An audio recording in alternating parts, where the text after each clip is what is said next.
Bora lá, Nação Celeste, mais um conteúdo nesse pós-jogo, Cruzeiro 2, Fortaleza 0, mais repercussões pra vocês a partir de agora aqui no nosso canal. Tá, essa é a capa de mais um vídeo notícia. Bora falar agora um pouquinho, Nação, do que a mídia do Eixo, né,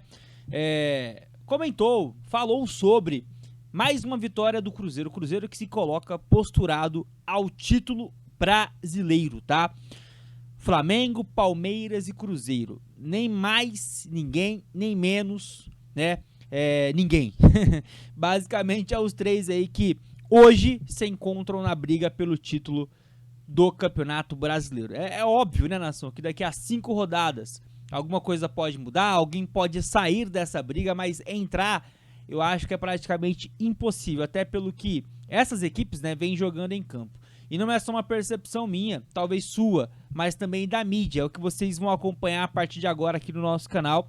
Eu já peço de maneira muito humilde o seu like, meta de 600 joinha, conto com a sua ajuda, beleza? Se inscreva também, comenta e, não menos importante, compartilhe o nosso conteúdo. Só lembrando que já teve vídeo hoje, Nação Celeste, já tivemos esse vídeo aqui logo após a partida, falando aí sobre o jogo em si, trouxe a minha visão sobre a partida no pós-jogo, falei sobre o Gabigol, trouxe o Lucas Silva com vocês, declaração dele depois do jogo, depois da partida, declaração sensacional. Então se você perdeu, vai ficar fixado na descrição o link desse vídeo e também está fixado no card superior direito deste conteúdo. Bora dar play, bora ouvir a mídia do Eixo.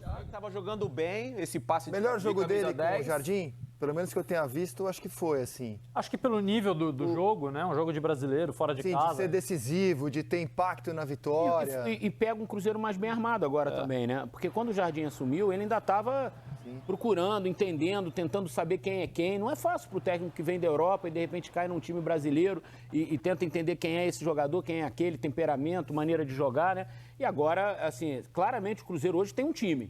Tem um padrão. E aí é mais fácil pro Gabriel entrar e desenvolver mais e outros tantos, né? E na vaga do fazendo gols. Mas essa história do Gabigol, por exemplo, aí eu acho que falta um pouquinho de sensibilidade do treinador. O jogo estava controlado pro Cruzeiro, né? Até pra dar confiança, né, Nilson? Fazer Entendeu? um gol. Essa sensibilidade. Tira com 35, pô.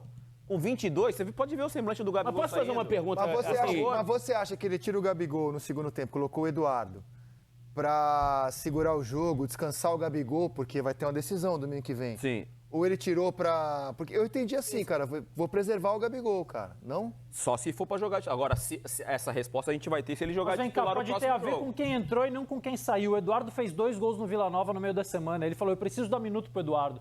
Depois de fazer o jogo que ele fez em Goiânia e classificar o Cruzeiro, eu não posso botar ele com 35. Talvez tenha a ver com isso. E o Gabriel não joga mais na função de 9. E segurando, mudou, tirou um atacante, colocou um meia. Mas o Gabriel joga na função do Matheus Pereira e a mesma função que o Eduardo Você acha que entrou. foi a mesma função do Eduardo? O atacante Gabriel hoje é o Caio Jorge. Sim, mas é Não, uma outra titular. característica, né?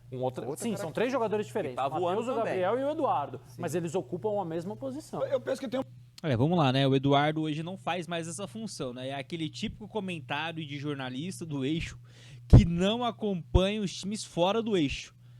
Eu falo aqui, não só o Cruzeiro sofre com isso, o Atlético Mineiro, o Grêmio, o Inter, Atlético Paranaense, Fortaleza, os caras sofrem, e a gente sofre. Por quê? O Eduardo não joga na função do Gabi e do Matheus Pereira. Qual é a função do Gabi e do Matheus Pereira? Basicamente, os caras jogam atrás do jogador que hoje é a referência do time, o Caio Jorge. Referência mesmo que eu digo, né? De posicionamento. O Caio Jorge hoje é o cara, né, que flutua ali dentro da área. Ele pisa um pouco fora, óbvio, mas hoje ele é o 9 do time, né? E atrás desse 9 tem o Matheus Pereira, que hoje é o titular. Mas contra o Fortaleza, quem jogou foi o Gabi. Mas contra o Vila Nova, quem jogou foi também o Gabi.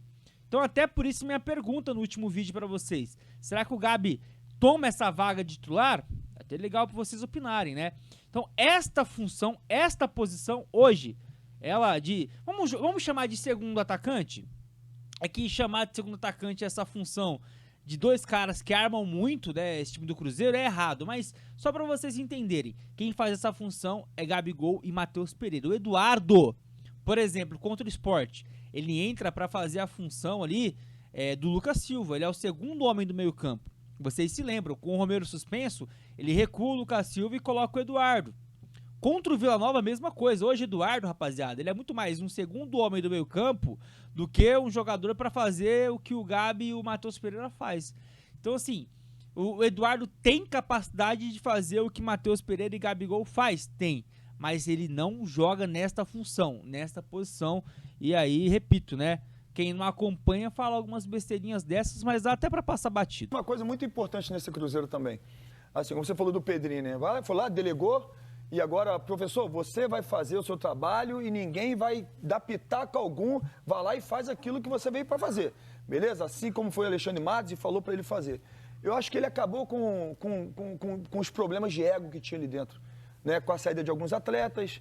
Né? Você vê que o grupo hoje é um grupo muito mais coeso, um grupo muito mais junto. Certo? Assim, quando faz gol, para comemorar gol, é um grupo que está muito mais junto. Então, essa guerra de ego, acho que ela acabou dentro do vestiário. Você acha que o Gabigol passou no teste da guerra de ego? Ou seja, quando ele coloca o Gabigol no banco, o Dudu reclama, o Gabigol aceita e vai tentando recuperar o espaço. O Gabigol passou nesse teste O Gabigol foi profissional, passou, e o Jardim, ele falou isso numa entrevista. Ele falou assim, o Gabigol é super profissional.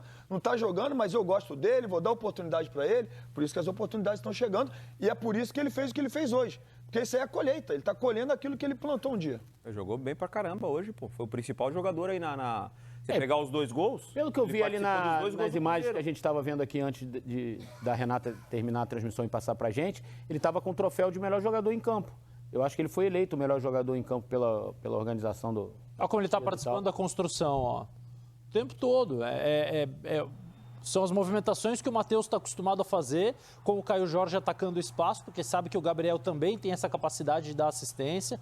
E agora a marcação nesse lance é uma loucura, né? A liberdade de todos os jogadores do Cruzeiro para triangular, tabelar, encontrar o espaço. Verdade. Eu tinha falado aqui que o Gabriel era, em termos de movimentação, para mim, o melhor do Brasil. E faz uma movimentação, nesse caso, até simples. Ele toca a bola e ataca o espaço. Esse ataque que ele dá no espaço abre totalmente a liberdade para o Lucas fazer o gol. Se ele não tivesse gerado esse movimento, com certeza o Lucas não poderia cortar para dentro e fazer o gol que fez. Ele leva o Zé Wellison lá para a linha de fundo. Exatamente. E a entrada da área fica totalmente livre. Cara, o Cássio também começou a jogar super bem. Hoje fez uma defesaça. Essa jogada aí, Rizé. E aí, jogadaça, Essa né? aí, Lozete. Olha essa liberdade aí, ó. Ó, o Gabriel tá bravo, olha lá, ele reclamou. Olha lá, reclamou. Depois do passe, olha como é que ele sai o gol, Aí como é que ele fica. Olha lá. Nossa, que toque, cara. Olha ele depois do gol. Demais, cara. Que É toque. que Ele foi some bem da imagem ali, mas ele... tá vendo? É só toque em mim. fazer o Ele simples. foi bem demais. Hoje ele foi o Gabi Passe. Ele né? foi Toca bem no Gabi demais, Passe, que hoje ele tem assistência. Não, o passe Cara, é maravilhoso. Ele foi bem Não, o demais. passe é maravilhoso. Passe. Queria até lançar, assim, 2 passes hoje Eles? desconcertantes, assim, pra gol. O dele e do Wallace no Allianz Parque, né? Bom também. Bom também, né? Bom também, também, também. porque a gente depois que eu falar do jogo do Palmeiras com o Flamengo, porque tem um movimento do Piquerez ali que provavelmente cobriria o passe do eu Arce incluiria- E ninguém esperava que o passe dele seria aqui, né? Né? Isso. Tá todo mundo esperando Michael. o passe mas da visão aqui, né? O passe disso, ou do Wallace do Arce. Wallace. Mas o passe do Luiz Araújo pro Arrascaeta também é uma Também é jogada espetacular. muito boa do Luiz Ele Araújo. originou no pênalti ali. Ele já tinha feito uma jogada parecida, depois a gente vai ver que ele dá no Bruno Henrique. O pênalti no Arrascaeta. Meu foi Deus, pênalti? não vai dar o que falar. Mas Foi pra mim tem um foi erro. pênalti. Pra mim tem um erro importante aí também. Você vê que na jogada o Gustavo Gomes está lá na frente, ele passa até o volante para caçar o cara. E na hora que o Araújo ele gira, ele acha um passe, tem um buraco ali. É o Jean que está fazendo aquela cobertura do Gustavo Gomes quando sai o Murilo. Eu vou segurar vocês, que é depois do intervalo, o Palmeiras e Não, Flamengo. é que vocês falaram do passe, eu acho que valeria valorizar também o passe do Luiz Araújo, que é uma enfiada de bola Valorizar. bonita. Algo mais da vitória do Cruzeiro e do Gabigol e do Lucas Silva? Breve do elogio Cássio? ao Leonardo Jardim, porque o Cruzeiro joga coletivamente, parece que o treinador tá lá há mais tempo do que só E 3 que o Cruzeiro meses. pode chegar Isso, líder na são 3 Copa do Mundo meses de Clubes. meio caóticos, né? Isso De é afastamento de jogador e tal. Quando o campeonato parar para a Copa do Mundo de Clubes, o Cruzeiro pode estar na liderança, porque se ele vence o Palmeiras, mesmo que o Flamengo vença o Fortaleza, o Cruzeiro vai ter um jogo que Flamengo, Palmeiras e Fluminense não terão, porque eles vão ter jogos a menos, né, antes da Copa do Mundo. Esses times não jogam a última rodada antes da Copa do Mundo. Então, se o Cruzeiro vence o Palmeiras e vence o outro jogo, ele pode terminar essa primeira parte do campeonato. Vitória no Barradão. E o próximo jogo do Cruzeiro, Palmeiras, no Mineirão, e conhecendo bem a torcida do Cruzeiro. vai estar bem Ele cheio. fica 20, 25 dias trabalhando na liderança lá do em campeonato, cima. com viés de alta. Faz diferença. Com dinheiro no bolso para poder janela contratar aberta, também, com janela aberta. Cara, e o Palmeiras está melhor mandante que... melhor visitante que mandante. 5 vitórias fora de casa e 2 derrotas já no Allianz Parque, Isso. né? E Bahia e não marcou Flamengo. nenhum gol no Allianz. Ganhou jogos em Barueri. Como mandante não Barueri. marcou nem gol. Tá aí, nação, um pouquinho, né, do que disse aí o pessoal logo após essa vitória do Cruzeiro, né? Ali um pouquinho de um bate-papo, debate, né? Justamente ali no Sport TV.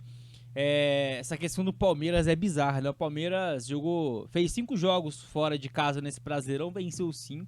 O Palmeiras não perde fora de casa há 19 jogos, contando todas as competições. Essa informação ela não está errada, acreditem. O Palmeiras não perde fora de casa 19 jogos. Então, assim, vai ser um jogo muito difícil. Sobre o jogo de hoje, nação, só pra gente poder finalizar, acreditem se quiser, né? Hoje o Flamengo jogou contra o Palmeiras, o Flamengo venceu, enfim. Quem estava em live, né, assim que acabou o jogo do Cruzeiro, era o Mauro César Pereira.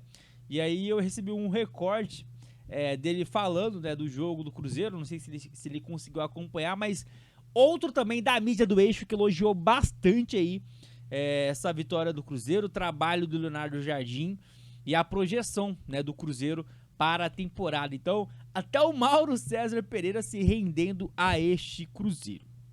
Fechado, nação? Pô, acho que é isso, né? Acho que deu pra gente poder falar um pouquinho aí de uma maneira bem interessante, né? Sobre essa repercussão aí da mídia do Eixo, sobre mais uma vitória do Cruzeiro e a projeção, né, do maior de Minas para esse Campeonato Brasileiro. Fechado, nação? Se você chegou até aqui, aquele like sempre humilde que ajuda demais, beleza? A partir daqui eu só posso lhe desejar uma ótima continuação aí, né, de dia, uma semana muito abençoada pra gente. Fiquem com Deus, até a próxima. Tchau!